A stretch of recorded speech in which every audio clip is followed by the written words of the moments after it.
అదరకొట్టే కారం రంగు రుచి ఆచి కారం పొడి. Breaking news. గంజాయి ముఠా దాడిలో గాయపడిన ఎక్సైజ్ కానిస్టేబుల్ సౌమ్య మృతి చెందారు. నిమ్స్ లో చికిత్స పొందుతున్న సౌమ్య రాత్రి 9:41 మృతి చెందినట్టు నిమ్స్ వైద్యులు ధృవీకరించారు. ఎన్ని ప్రయత్నాలు చేసినా సౌమ్యను కాపాడలేకపోయామన్నారు వైద్యులు.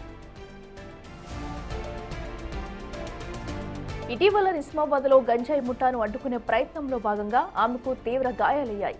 అర్ధరాత్రి తనిఖీలు చేస్తున్న ఎక్సైజ్ సిబ్బందిని కారుతో ఢీకొట్టింది గంజాయి బ్యాచ్. ఈ ఘటనలో ఎక్సైజ్ మహిళా కానిస్టేబుల్ గాజుల సౌమ్య తీవ్రంగా గాయపడ్డారు. ఘటన అనంతరం పోలీసులు స్మగ్లర్ల వాహనాన్ని వెంబడించి ఇద్దరిని అరెస్టు చేసి 2 కిలోల గంజాయి స్వాధీనం చేసుకున్నారు. నిందితులను నిర్మల్ జిల్లాకు చెందిన వారిగా గుర్తించారు.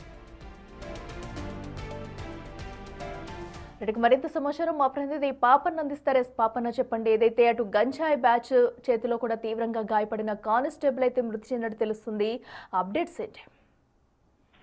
అఖిల, గత వారం రోజుల్లో కూడా మృత్యుతో పోరాడిన ఎక్సైజ్ కానిస్టేబుల్ నిన్న రాత్రి 9:41 మరణించినట్టు కూడా నిమ్స్ కు సంబంధించిన వైద్యులైతే ప్రెస్ నోట్ రిలీజ్ చేశారు. అయితే ఆ రోజు మొన్న 23వ తారీఖు నాడు గంజాయి తీసుకెళ్తున్న కారును అడ్డుకోవడానికి సౌమ్య ప్రయత్నించింది. అయితే విచక్షణ రహితంగా గంజాయి అక్రమ రవాణా చేస్తున్న డ్రైవర్ ఎవరైతే ఉన్నారో సౌమ్య పైన ఆ కారు తోటి దాడి చేశాడు.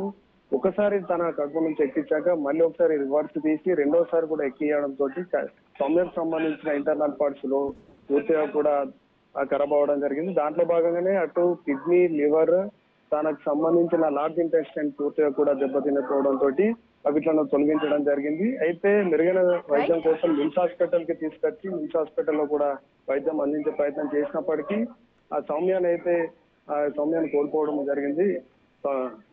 అఖిల. Right Papanna, thank you.